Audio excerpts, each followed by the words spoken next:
Hi, and welcome to another episode of Relationship Stories Reloaded. Your home of all relationship-related matters. My boyfriend kicked me out of his apartment because he found out I'm pregnant.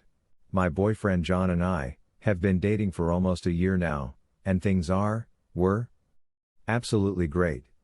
He's romantic, loving, helps with chores, I know, right? And he's funny as well. However, no person is without their faults. He's a bit uptight about his feelings and expressing his emotions sometimes, and he's struggled a lot with his mental health in the past, but he's doing well now. I also know that he had an incredibly strained relationship with his father, and that it must have been abusive to some degree, but I don't know any details. His dad died years before I met him, but I can count the amount of times John has talked about his dad on one hand. He's that tight-lipped about those sorts of things. Well, anyway, last week I found out that I'm pregnant, and I went to tell John. I thought he would be happy, because he has a 5-year niece and a 2-year nephew that he's great with, and like I said before, he's a loving and caring partner. But I was completely and absolutely wrong. John flipped out on me completely. He told me to put the baby up for an adoption, accused me of cheating, called me names, etc. It was awful. He said that he never wanted to see me again, and he kicked me out of his house. I'm kind of in shock, and I've honestly been crying and eating ice cream for the past few days, trying to decide what to do. I haven't spoken to John at all, he hasn't answered any of my calls, so honestly I was accepting that he meant what he said, but 2 days ago his sister, 37, reached out to me. I'm not super close to her, not because she's mean or anything, it's just that John is a little introverted, so I haven't spent much time with his family. Anyway, Emily basically told me that John didn't mean anything that he said, and that he was upset about his reaction. This pissed me the hell off. I told her if he was that upset he needed to apologize to me himself, and honestly I wasn't even sure if I could accept his apology, because the way he acted made me rethink about whether or not he's father material. Emily kept her cool, and she explained a few things to me. First, she clarified about his dad. She said that he was incredibly violent and emotionally abusive, and she's sure that John is just scared. Emily didn't tell me any details, said that was up to John, and while I am absolutely heartbroken to know that the person I love so much was hurt so badly, I'm still not sure what to do or how to move forward. Emily also said that John's mom knows about what happened, so his entire family is mad about the situation, apparently more mad at John than me. I don't want to put John in an uncomfortable position or force him to be a parent when he doesn't want to, but I really don't want to lose him. I want to keep the baby though, even if that makes me selfish to do so.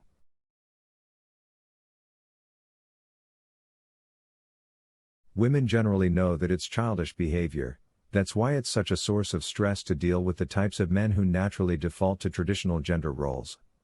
I'm not sure what your experiences are with this matter, but the man-child thing relating to sharing chores is way more common than you might think. It's not just as simple as just don't date them when you've already dated for years before moving in together and realizing that behavior is a real issue to address. And it's really hard to justify breaking up with someone over chores, even if it causes significant stress.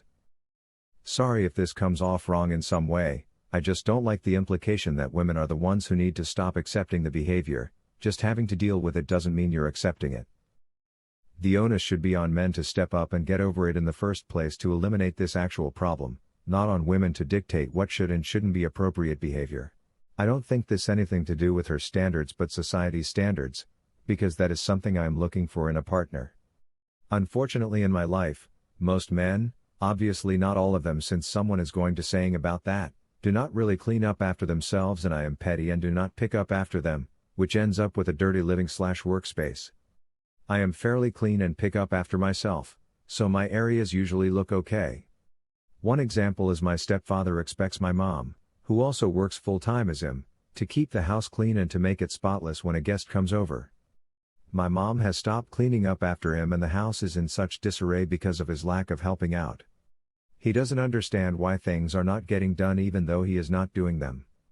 Basically my point is that a partner that helps out shouldn't be a standard, but it is. Just the amount of men, and some women, I know who do not do chores or clean up after themselves is way too high. Run, do not walk, to the nearest abortion provider. You are only 33. This guy has a history of being abused. No apparent plans for therapy. He's 41, yet not in control of himself at all, and reacted in an abusive way as soon as you told him you were pregnant. Pregnancy is when women are most often first physically abused by their partner. However, assuming he never lays a hand on you, he still has some legal power over any biological child. He can sue for visitation. So might his mom, if she's around. You seem to know very little about the history here, and you don't know who enabled what kind of abuse during your ex's childhood. Don't tie yourself and your tiny fetus to this severely damaged man or his unknown family. You can find another guy who takes responsibility for his own mental well-being and his children's, and have an easier life without spending half your free time and money in court. Sounds like you don't truly know who this man is. You don't know his childhood, traumas, what he wants out of life, and you don't know his family. Not your fault he's keeping that information from you, but you seem to be alright with being with a man you don't know much about. There's an unfair assumption to make from what little context is provided here. He never raised his fist at her, wasn't abusive, just absurdly rude in his reaction. The man was beat by his dad and had probably been scared of becoming his dad his entire life. He's 44. That's a long time to let these feelings brew, whether consciously or unconsciously. When faced with a shock, out of the blue about something that's terrified him for upwards of 40 years, I think his reaction, while not right, was at least justified. This doesn't excuse him telling her he doesn't want to be with her anymore, but her clearly regrets what he said, and I imagine that he's now thought it over and wants to be a father to his child.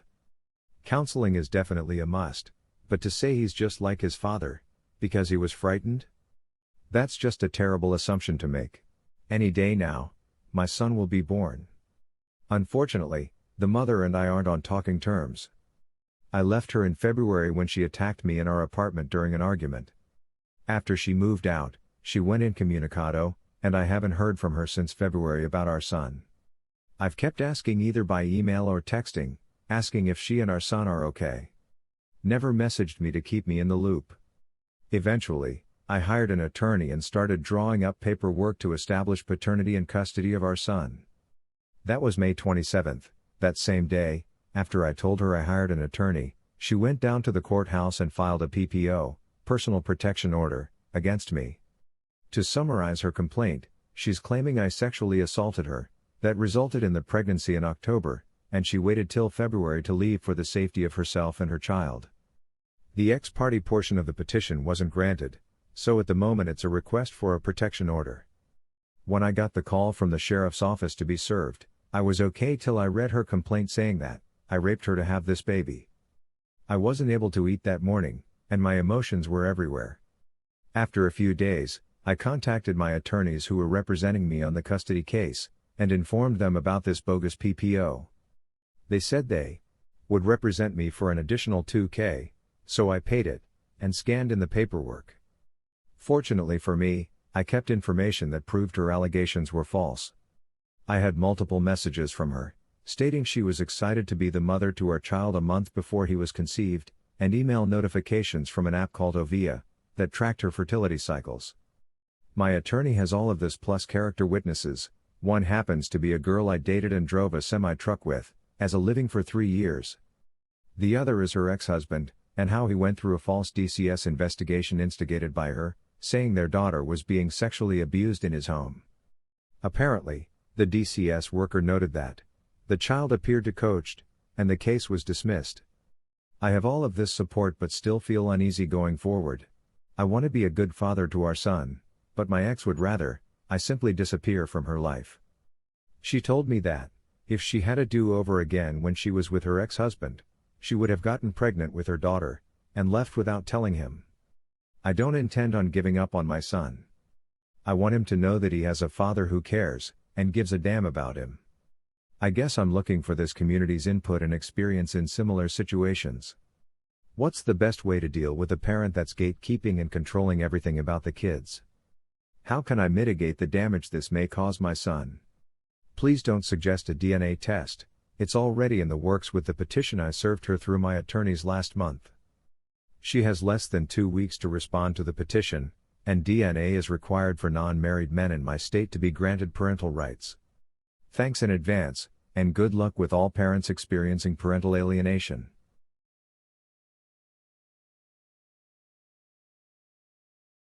That shows you that any contact with her will be used against you. You need to play it smart from here on out. She will continue to lie. If she starts lying in court, that will only make her look bad when it comes to custody. Hey there, I have a son with a high conflict ex too. I will skip the details, but let's just say he was also the sort to make up allegations and play all kinds of games. You've done all the right things, you have lawyered up and kept track of communications. Lots of advice on here to ask for sole custody. People who haven't actually been through this sort of thing like to sling that advice around. Trust me, it's just not that simple. If it were, I wouldn't have spent years in court. Listen to your lawyer about your specifics and don't take legal advice from anyone else. This is going to be years of stress. Sorry. Just being upfront. Get your legal orders for custody straightened out, follow them to the letter, and keep documentation of any and all communication with the mother going forward. You may wind up in court multiple times. I did. And don't forget to enjoy parenting. Even with the stress of a high conflict co-parent, having a child is amazing. Good luck to you. Do not contact her. Do not meet up with her. Do not respond. Do everything through your attorney. Talk to your lawyer about her getting charged with submitting a false police report and suing her for defamation. Sue for full custody. Fight hard for this, for the sake of the child. She doesn't sound mentally stable to care for a child. Don't collaborate or talk with anyone else about your ex without getting the clearance from your lawyer so you don't damage your case. I'm sorry you're going through this. Oh hey, this is familiar. My ex, the dad, is super good at upfront, giving people what they are looking for. But he can't maintain it. Unstable job history, unstable relationships, constantly accusing me of all these bizarre schemes. He had half time and I was paying him support. There were a lot of very suspicious domestic violence activity with the dad and his partners after me. My son told me. The next women that ex dated, told me. I could draw it all up in a timeline, showing his behavior escalated from me, and kept escalating with his subsequent partners. There were police calls and even an order of protection by one of the women. My child in a lot of therapy and complaining about it. Guess what? None of that mattered.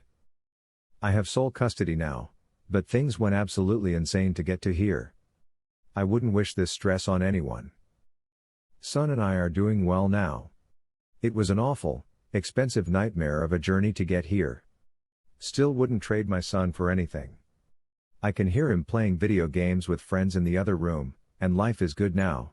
My girlfriend and I have been dating for a little over 5 years, and in that time, we have had a lot of problems. I have made other threads going over those problems. However, there is a lot of love between the two of us and so we are still together. Previously, we had decided that marriage is something we are both interested in, but we wouldn't even get engaged for at least another year or two as we should both be done with school by then. We also come from a conservative culture and so we would need our parents' approval, and we were not ready to involve them yet. About 2 months ago, we had a bad argument, and once things cooled down, she suddenly stuck to this idea that the marriage situation has to be settled by the end of this summer or else she's over this. I was of course surprised and wasn't too comfortable rushing our previous plan, but I saw it from her perspective and obliged. I told her I'll talk to my parents about it but to at least give me some time. She agreed, but said in the meantime, she won't speak to me nor hang out with me. At first, this was okay, but it's starting to feel like some kind of punishment. I haven't seen her for almost 3 months now, and we've had maybe 7 to 8 good conversations in that time tops. I even told her if we could at least see each other once a month, and she refused. She flat out does not respond to my texts or calls.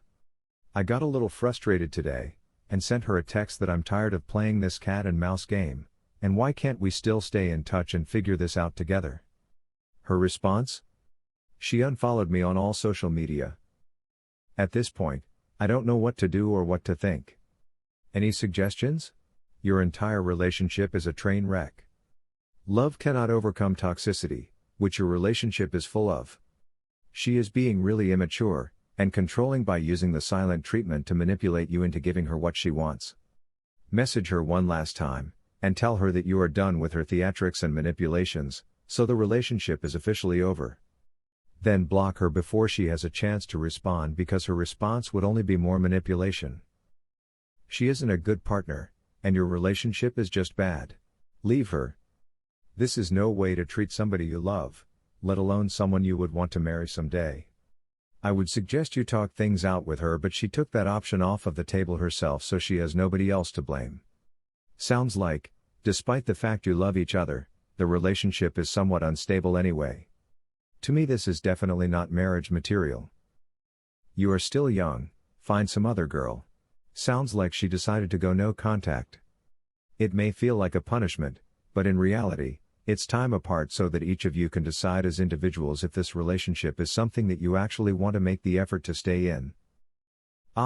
Consider this.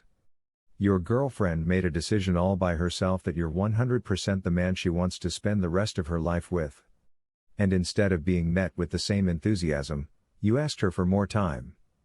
After she's already spent 5 years on layaway for you, waiting to see if the relationship will actually progress. For her, this is looking like a bad 5-year bet that she shouldn't put any more work into. You saying you'll talk to your parents, but not taking action, feels like an empty promise. It's a stall tactic so that you can keep enjoying her companionship without actually doing anything to progress the relationship. There's no additional amount of emotional labor or conversation she can offer that will change anything, and she's not talking to you because she's smart enough to realize this. My God, man, I perused some of your other posts, and you really need to cut your losses and move on. Greener pastures lie in every direction. The sheer depth of the lying, gaslighting, manipulation, verbal and emotional abuse, and dismissal of your concerns, is staggering. And give up on this, when things are good they're great, nonsense too. It's a cop-out that puts the yoke back around your neck. It can literally be said of any relationship. Oh my God. It should be obvious to you. You are single, my guy. She has basically ghosted you. And anyway, is this the kind of future you want to look forward to? The silent treatment, cause she doesn't always get her way? No thanks. It's time for you to move on. Hey guys, I need serious help. On Friday night I stayed for the first time at my girlfriend 19 mom's house. Dinner was with my girlfriend, her dad, they are divorced, and I thought it went well, though I noticed that her mom was giving me looks. But I just thought I must be tripping.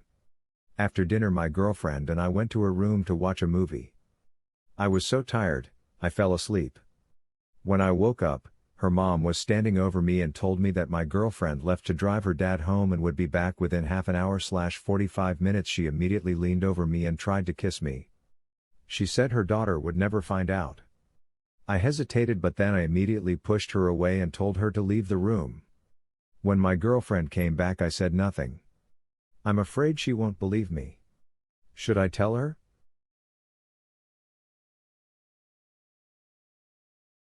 Telling your girlfriend is the best thing you can do. Don't matter if you are afraid of destroying the mother and daughter relationship, you have to tell her. If you don't, things can escalate, and her mother may try more things with you. But what I'm more concerned is your girlfriend's mom will try to say the story the other way around, but I really hope she is not the type of person. Stay safe and talk to your girlfriend about this. I know it may be hard, but good luck for you. I think you're potentially screwed. Her mom is likely going to preempt you telling her daughter what happened by making up something and telling her first. If you choose not to say anything, you'll be culpable. Your girlfriend might not want to sacrifice her financial security with her parents to stay with you. If that's the case, she'll side with her mom. If she does choose to stay with you, her mom might accuse you of kidnapping or who knows what else. Tell your girlfriend what happened. Then tell the mom simply and firmly that you don't want any problems. If problems start, expect the worst and try not to get confused about the choices everyone makes and the things that get said.